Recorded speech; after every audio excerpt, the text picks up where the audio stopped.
Hello and welcome to Rathods IAS. Today in this session, we are going to see current affairs of 18th May 2024. So let's get started with our discussion. So before starting our discussion, I want to make a small announcement. So you already know that we started All India Prelims Grand Test. So this is free for all. So everyone can take that. I am getting many questions regarding how can I take this test. So I came up with a small demo video so that you can understand how can you use that. So first of all, open your Play Store. In Play Store, just type Rathods IAS and you can see our logo, red R. So download that app.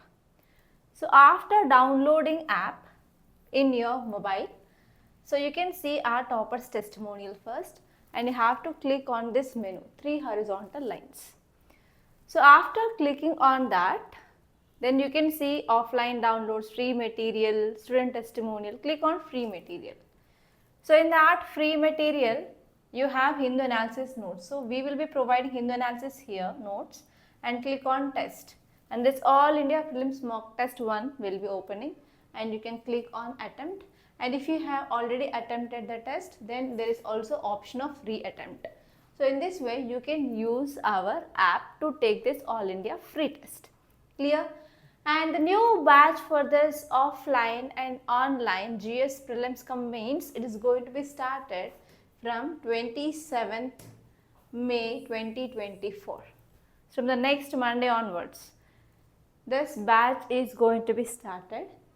So the important special features are directly the mentorship will be given by toppers. So we have IAS officers, IRS and IFS.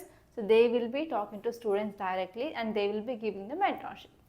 And apart from that, if you see faculty of Rathods IAS are most experienced faculty. Okay, and most of the faculty they are from Delhi and Bangalore. And next one is there will be prelims cum mains comprehensive study material is given, so that you can completely rely on that. Just you have to take your NCRTs. And for NCRTs also we are going to provide you the videos along with test. And next one is we are focusing on especially CSAT, and the CSAT will be taken by IIT faculty in our Rathods IAS Academy. And we are exclusively focusing on current affairs. We provide daily current affairs, weekly current affairs and monthly current affairs comprehensive material. So these are the very important and key features of Rathods IAS GS Foundation. Okay, so if you want to have the strong basics in your general studies, come and join us. Okay, and take admission before 27th May. And there are very limited seats. Capacity of our classroom is just 70. Okay, so already admissions are going on. So if you want to take admission, so take. And we are providing both in online and offline mode. Clear? Okay, so now let us move on to our Hindu analysis. So this is front page of Hindu. Okay. This is our front page of Hindu and here I am taking Delhi edition. So in this front page there are 3 important articles from our examination point of view. So let us see which are those articles. So first one is Spain blocks arms ship from Chennai to Israel. So this article is focusing on ship from Chennai which is going to reach Israel but had been blocked by Spain. So we have to see this, and this article is very important from your GS paper 2 under international relations. So I will give you dimensions also. So here what happened from Chennai.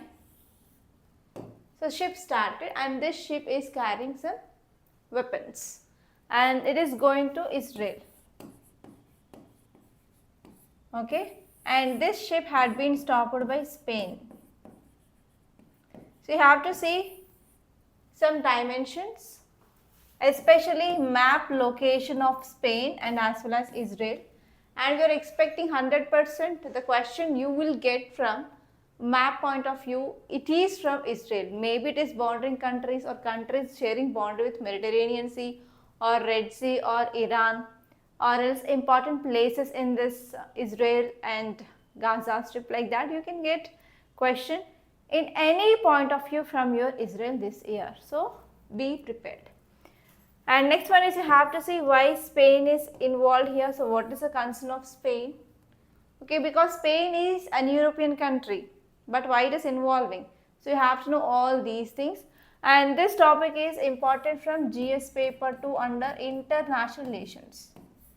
And here, as I said, you can expect prelims and mains based question. So now let us see notes of this topic. So why it is in news? First, let us see context. Spain has refused entry to a ship carrying arms from Chennai to Israel to dock at one of its ports. So actually, ship which is carrying arms to Israel, which started from Chennai, and it want to dock in Spain port, but Spain refused. Okay, Spain not allowed to dock the ship which is carrying arms to Israel. And if you see some details, it says that Spain has been extremely very critical and it is very serious about the rising of civilian casualties in this Israel-Gaza region. So in this Israel-Palestine conflict, so civilians are dying. So because of this, Spain, which is very much serious about this offensive civilian deaths. So because of this, it suspended arms exports license. Okay, especially Israel. So arms export license which had been cancelled. And next one is the foreign ministry will systematically reject such stopovers for one obvious reason. So why Spain is stopping? Because of one reason. It is saying that Middle East does not need more weapons, but it needs peace. It does not need weapons, but it needs peace. So because of this, here foreign ministry of Spain and Spain government is stopping the ship. So you can see this image. So this is that ship which is carrying arms to Israel. And now let us see some facts regarding Spain. So why it is involved? Spain has been one of Europe's most critical voices about Israel's Gaza offensive, and it is working to rally other European capitals behind the ideas of recognizing a Palestinian state. Okay, so actually it is one European country which is very serious. It is very critical about this Israel's Gaza offensive things which are going on. And even Spain halted arms sales. That means it stopped arms sales to Israel after it launched a military onslaught against Hamas in this Gaza Strip. So these are some important things that you have to see from this article point of view. Okay, now let us move on to front page. So here you can see one interesting image. So it is a waterfall. So name here is Old Kottalam Falls. Old Kottalam Falls, and where it is located in Tenkasi in Tamil Nadu region. Okay, in Tenkasi in Tamil Nadu region we have this Kottalam Falls. So why this is the news? So here you can see water is coming with a very high velocity. So it is because of sudden flash floods. Okay, sudden flash floods. So because of this sudden flash floods, even that led to killing of 17-year-old boy. Okay, so because of this is the news, and actually we have to focus on flash floods. So this is very important. So let me say dimensions regarding this topic. Okay, so this article is talking about flash floods, and it is talking about one waterfall. So I want to give you one exercise, students. So please make a list of waterfalls state-wise. State, name of waterfall, and on which river it is located. So in this way, make a table so that you will be having data in a single A4 size sheet, so that it will be easy for you to revise the things. And now let us see from this flash floods point of view. So you have to understand what is this flash floods. So I want authenticated definition. It may be which is given by World Meteorological Organization or IMD, like that. So what means definition? So you have to know the definition of this flash floods, and you have to see what are the features of this flash floods, and you have to see what is the difference between floods and flash floods. What is the difference between floods and flash floods? And you have to see what are the causes for this flash floods and what are the measures can be taken. Okay, and this topic we can read from your geography point of view, which comes in the GS paper 1, and even you can see under GS paper 3 under disaster management. Clear? So these are the dimensions that you have to see from this article point of view. Now let's get started with our analysis regarding this topic. Just an image in front page which gives a lot of information regarding one important topic of your geography. So now what is the context? Why it is in news? A 17-year-old boy was washed away in flash floods at Old Kottalam waterfalls. So what happened if there is any waterfall nearby? So we will be going for enjoying and to dip in the waterfall. Yes or no? In the same way those people went, but unfortunately, so this excitement went into sadness. So here if you see details here, so what happened in the recent days, as I said, in Hyderabad also we are getting rains. So here because of weather system changes, so recent rains happened in this Gulf of Mannar region and Kanyakumari region. So that brought water into some waterfalls like Main Falls, Five Falls and Old Kottalam Falls. And because of this waterfalls, they are running now. So large number of visitors, they started visiting these places to dip in that waterfalls. So here sudden rains in Western Ghats, they triggered flash floods in this region and it is accidental event. Okay, so because of this, it had been washed away like 17 years old boy, and finally body had been recovered from 500 meters distance from this waterfall in rocks. Okay, now let us see some facts regarding these flash floods. So what are these flash floods? So flash floods, they are very sudden and rapid floods that occur within a very short period of time. So that is within hours of heavy rainfall or other intense water accumulation events. So because of this flash floods may happen. So according to US Meteorological Agency, so this agency says that flash floods, they are caused when rainfall create flooding in less than 6 hours, then that flood is called as a flash flood according to US Meteorological Agency. So in this way, whenever you are writing definition in your examination, so make sure that you are writing authentic definitions. Clear? And now let us see what are the features of this flash floods. So first one is flash floods, they are known for their extreme force. So they will move with very high force and velocity, and they carry a tremendous amount of water. Because of the force and velocity, they will be having full potential, very high capability of carrying of more water, debris, sediments, and even they can wash the people also, human beings, animals, etc.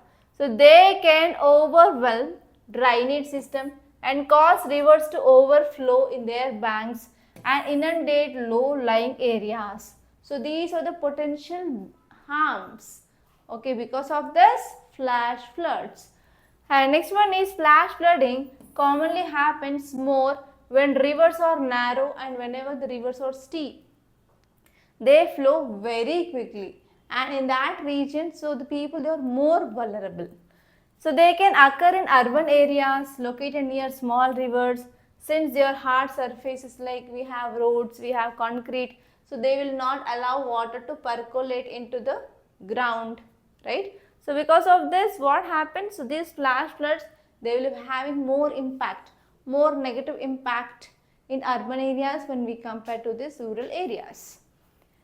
And now let us see what are the steps taken in India to deal with these flash floods. So this topic is at most important from disaster management, and you can get directly 10 marker question from this subheading itself. So what are the steps? The first one is IMD, which has been using Doppler radars. First one is Doppler radars as a flash flood forecasting and warning system, and IMD is predicting the occurrence of flash floods in India. Okay, this is the first important one. And next one is NDMA also advises the inhabitation of these low-lying areas along rivers, nalas, drains to be regulated by state government or state disaster management authorities. So they have to give the advices to these people who are living in these low-lying areas. And next one is Central Water Commission or National Remote Sensing Agency or state governments or state disaster management authorities. They also check for landslides and blockages in rivers, okay, with the help of satellite images, so that they can control these flash floods. So these are the steps already taken. I hope it is clear, right? And now let us move back to our Hindu paper. So here in the last article or the last of this front page, you can see this article. It is about nearly 6 million trees. Nearly 6 million trees disappeared from farmlands, says study. Study says nearly 6 million trees or disappeared from farmlands. So if you have attempted our first All India Grand Test, we gave one question regarding FSI, Forest Survey of India. So Forest Survey of India is very important. In even there is one note which is made regarding this Forest Survey of India in this article, which says about it is the responsibility of Forest Survey of India to conduct regular survey of tree cover. But the problem with this FSI is it is giving data on changes in acres. They are not giving data on individual trees. So from this point also you can expect a prelims question. Okay, so now let us see this article in detail. So if you move on to this article, why it is in news? Recently one study had been published in journal Nature. So here in a mere 3 years, that is from 2019 to 2022, so India may have lost 5.8 million full grown trees in India, especially in agricultural lands. So this is the thing which said by satellite imagery based analysis. So this study had been done by University of Copenhagen, Denmark, and this data had been published in a journal Nature Sustainability. So because of this is in news. And if you see the details you are given in this article, it says that additionally 11% of the trees detected via satellite help or satellite imagery during this 2010 to 2011 and were no longer visible when reviewed from 2018 to 2022. So it is a thing which is mainly leading the researchers to conclude that these trees had disappeared. Yes, finally they said that 11% of the trees were detected, they had been missed. And India's overall tree cover is declining as analysis which mainly said. But in India we have this Forest Survey of India and it is also giving some data regarding this tree cover, forest cover in India. So this Forest Survey of India, which mainly conducts regular surveys of tree cover but only publishes data regarding how many acres of change happened, but they are not giving data based on individual trees. And even the latest data of FSI says that India's tree cover had been increased when we are comparing with 2019 in year 2021. So because this Forest Survey of India will be giving report not annually, it is not giving for every year, it is giving biannually, that means once in 2 years. Okay, the FSI relies on the data from Sentinel satellite and it is having a very coarser resolution, that is not having the fine resolution of 10 meters. Okay, and this is about this topic. And now let us move on to next article. So in city page there is nothing much important, you can simply leave the city page and you can move on to states page. So in the states page also I found most of the articles which are political articles. So reading political articles will fetch you nothing. And today is Saturday, there is no opinion page, there is no text and context. There are very less number of articles and I am going to complete this analysis soon, today. Okay, you can move on to here. There is one article, that is archaeologist finds first evidence of rock art in form of footprints in Mangalore city. So please let me know how many of you are from Mangalore in the comment box, don't forget. Okay, now let us see this article in detail. So first of all, I will zoom it so that it will be easily visible to you students. I hope you can see it now, right? Okay. So here this article says that the first evidence of rock art in Mangalore city has been found near Bellur Panne Kotteda Babu Swami shrine. So near one temple of Babu Swami temple, so they found the evidence of rock art. Okay, so here you can see a pair of two human footprints. So here this rock art, it is a form of pair of human footprints. They found a natural stone boulder near the shrine, and these footprints, they might have been created in the 1st or 2nd century AD. They are very old footprints. Okay, so this makes us rethink about origin of this Babu Swami, a revered legend in this region. And this discovery, it is part of work of recreating history of Babu Swami taken up in association, and this discovery which gives a clue regarding search for similar art forms near other shrines of Babu Swami. Okay, so these are the things which mainly said. Actually, why this article is important, because in your art and culture you will be studying about this rock art. So from that way you can get a question here. Okay. Now let us see the next topic.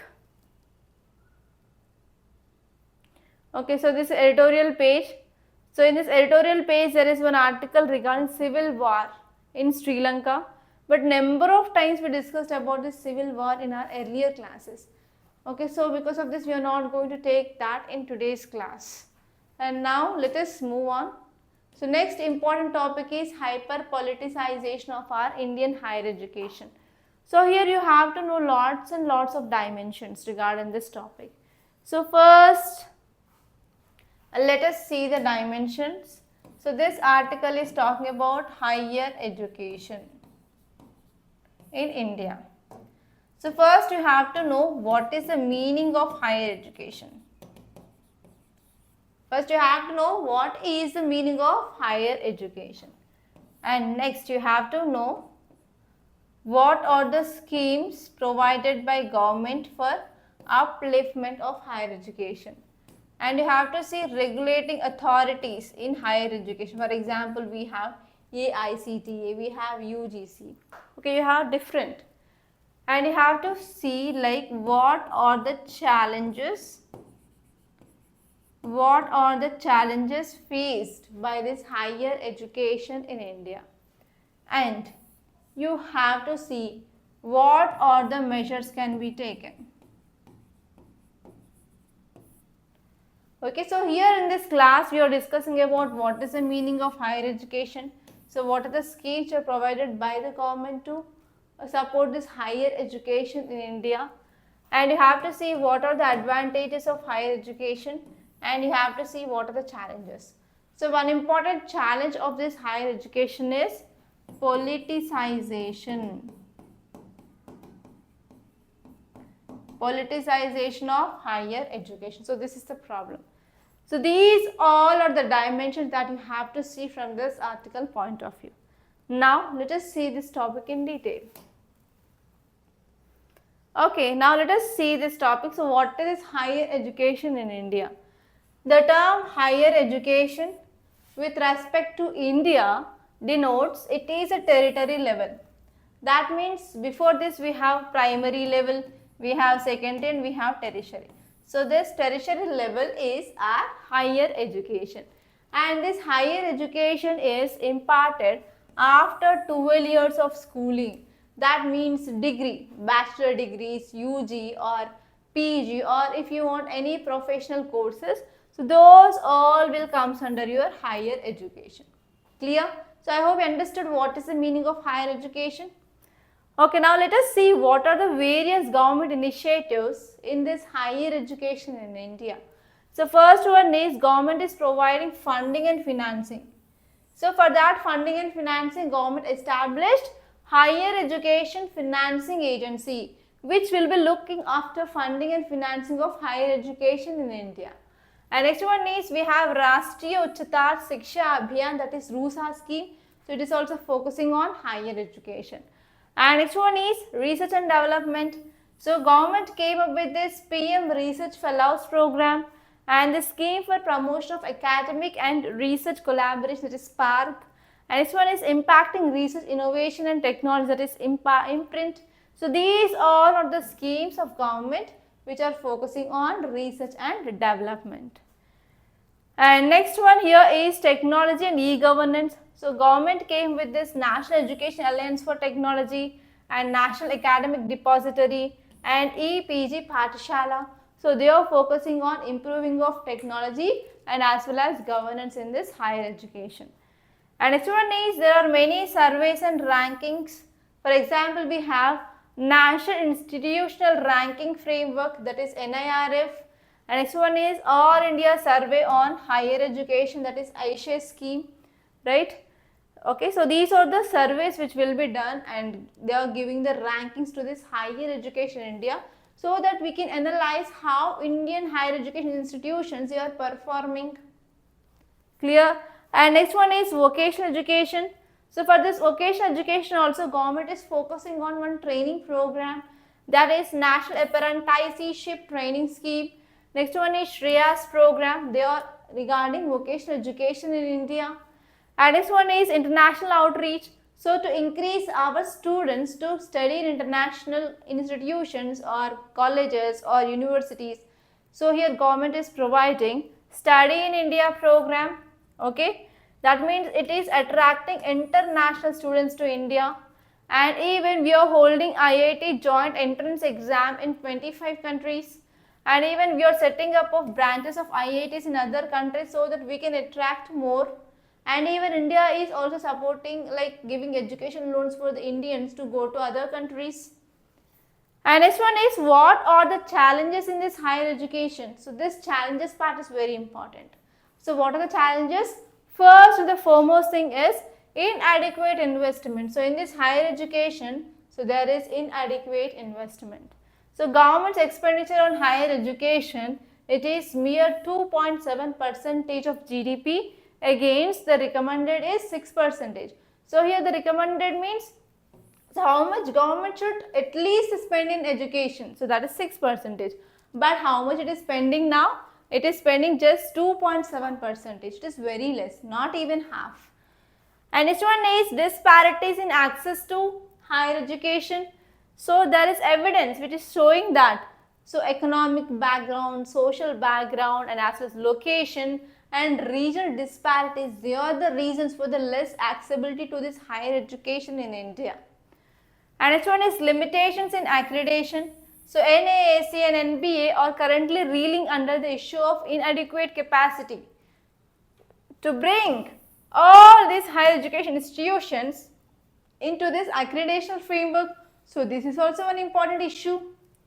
And next one is learning outcomes and teaching outcomes. So there are some deficiencies, there are some prerequisites among the students to take up the programs and also subsequent failure to achieve desired outcomes. So in higher education institutions, especially in IITs, there is increasing of suicides. Yes or no? Because they are not achieving the desired outcomes. And next one is research and innovation. So India is also lagging behind whenever you comparing with other countries in terms of research output. So they are investing a lot in research, but India is not. And even innovation and patent registration, and even in India one more problem is there is lack of adequate funding in research and innovation.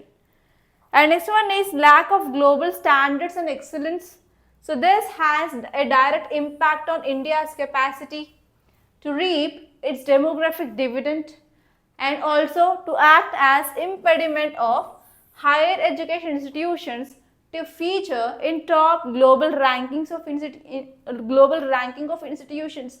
So here there is even lack of global standards of excellence. So here, because of low global standards, so we are also having direct impact on India's capacity. Okay, how we are reaping demographic dividend, because India is enjoying demographic dividend, but skill is also very important, and government need to invest in health and as well as education to use this demographic dividend and to contribute to the growth and development of our country. And next one is, there are also some limitations regarding attracting students from abroad. So India is also not attracting much students from abroad, but from India to other countries many students are going. Yes or no? And India is occupying 26th position among the top destinations for international students mobility. So it is, even though India is the 5th largest economy, but India's position is 26th position in attracting international students. It is bad. And next one is, there is absence of convergence of higher education and as well as skill ecosystem. So here in this higher education system, they are contributing only 4%. Okay, so here in this higher education system, they contribute only 4% in offering skill training.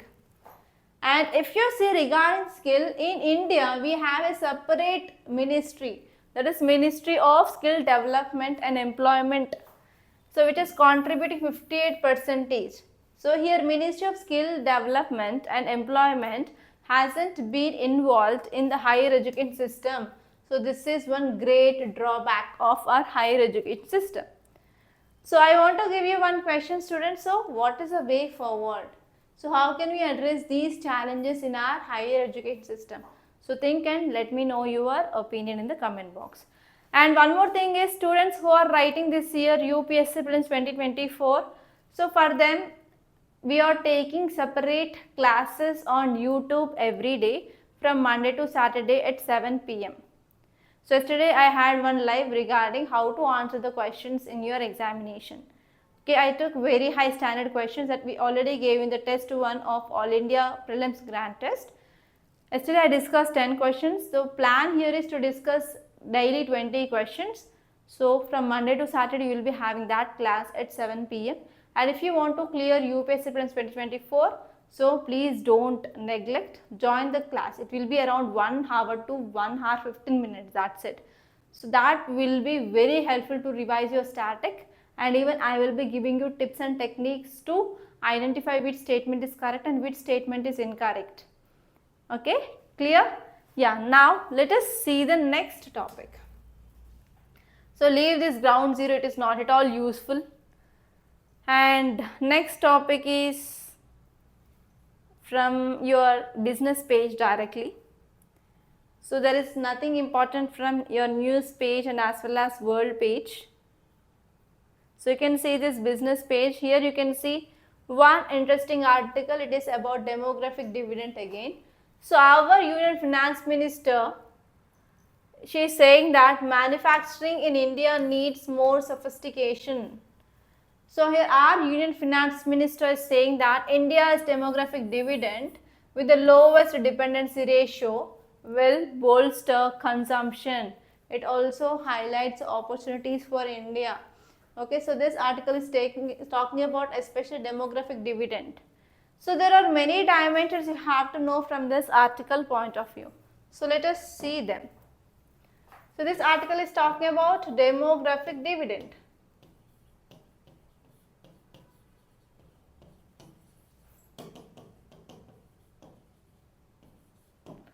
So you have to understand what is this first. So what is this age group? That is from 15 to 64 years. And you have to see what are the advantages of this demographic dividend. So what are the challenges we are facing now? And what is the way forward? So all these are very important from this article point of view. And this topic is important from GS paper 1 under economic geography and from GS paper 3 under economy. So from these two topics and two subjects, This is very important. Okay. Now let us see this article in detail. I think this is the last topic of discussion. So why it is the news? First of all, so Indian manufacturing must develop greater sophistication in its products, and the government will find ways to provide policy support in this endeavor. So our Union Finance Minister is saying that Indian manufacturing, it needs to develop to a very greater sophistication. So we have very large advantage because we are enjoying this demographic dividend. So manufacturing must increase with the help of policies from our government side, and even India must increase its share in manufacturing and as well as its share in global value chains. So in all these areas India needs to invest. And next one is our Union Finance Minister is saying that so this manufacturing will help India to become self-reliant.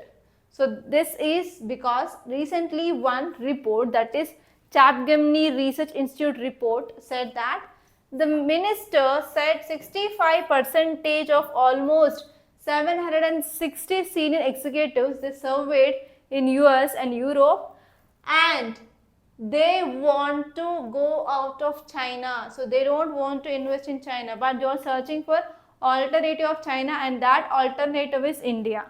Okay, so Europe, they are planning to increase manufacturing investments significantly in India. So we are going to attract more investments, we are going to create more employment. So here we have to use our demographic dividend. That is the thing which mainly set. And now in this context, let us see about what can we do. So we have to go for skilling. Skilling is really important for this demographic dividend, so that they can sustain for next 30 years. So this is the thing which mainly set. And because of these investments, because of these opportunities, so we can push our faster economic growth. So this is also one important point which is highlighted by our Union Finance Minister. And next, if you see what is this demographic dividend, so according to United Nations Population Fund, so demographic dividend means it is the economic growth potential. So what is this? It is the economic growth potential that can result from shift in a population's age structure. So there will be shift in the population's age structure, mainly when the share of the working age population, that is 15 to 64 years, is larger than non-working people, non-working age. Okay, so that is called as demographic dividend according to United Nations Population Fund. So what are the various opportunities related to demographic dividend in India? So first one is labor supply. So if you are having good demographic dividend, so for manufacturing, so what are the labor is required, we can provide. As one of the first benefit of young population is increased labor supply, and more people reach, that means more people who are in working age we are providing, so that it is the one benefit for the ability of economy to absorb, and the productivity of employee is also going to increase. And next one is capital formation. So the number of dependents decreases because here people, they will be having their own job, so that the savings will be increased, right? So this is the thing.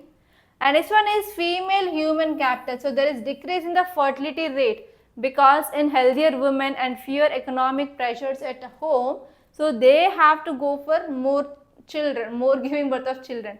But what happens, so this provides an opportunity for even women to engage in the workforce, so that we can enhance female human capital. And next one is economic growth. So whenever this demographic dividend, whenever they are working, so that will be automatically contributed to our GDP, right? So in this way we can also increase our economic growth. And next one is infrastructure. So because of increasing of fiscal space created by demographic dividend, then what happens, so we can also increase our human infrastructure. So we can also invest in our physical infrastructure. Next one is we can have skilled workforce. So most sectors of Indian economy, they would require more skilled workforce than the present skills of people. So it would be like a challenge, and even it is providing an opportunity to India to provide workforce with required skill sets. and also knowledge to enable them to contribute sustainably to the economic growth of the country. And next one is migration. So it also presents some opportunities that can arise from having demographic challenges. For example, demographic dividend and interstate migration to overcome the labor shortage in some parts. Okay, so these are some important things that you have to remember. And what are the other dimensions I said? So please go through that once. And do join this offline or online GS prelims mains cum foundation course in Rathods IAS if you want to clear UPSC, because we have well structured plan, daily test, daily analysis and weekly current affairs, monthly current affairs, and also mentorship with directly toppers. That facility you will be not getting anywhere. Okay, so join this Rathods IAS online or offline GS foundation course and achieve your dream of clearing examination to become an IAS or IPS officer. Okay, now let us go back to newspaper and let us see there are any articles or not. Yes, here you can see a small article that is about United Nations forecast 2.7% growth for world economy.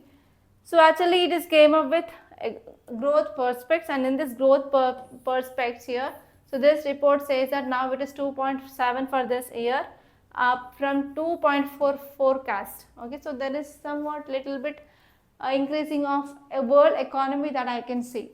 So these are the very important articles that appeared in our today's Hindu newspaper. So by this I am concluding. So if you really like this class, hit the like button and please do share this video to your friends or any other groups which you are part of and increase the reach of this class. And next one is try to join this GS Foundation offline or online course. And if you want to contact me, you can come to office directly, which is in Ashok Nagar at pillar number 36 in Hyderabad. And if you want to talk to me directly on call, or if you want to message me directly, you can message me on this number 8074765513. So if you call to this number, I will be picking up your call and I will be addressing your queries directly. And surely do join this offline or online GS Foundation course. So that's all students. So by this I am concluding. Thank you so much for watching.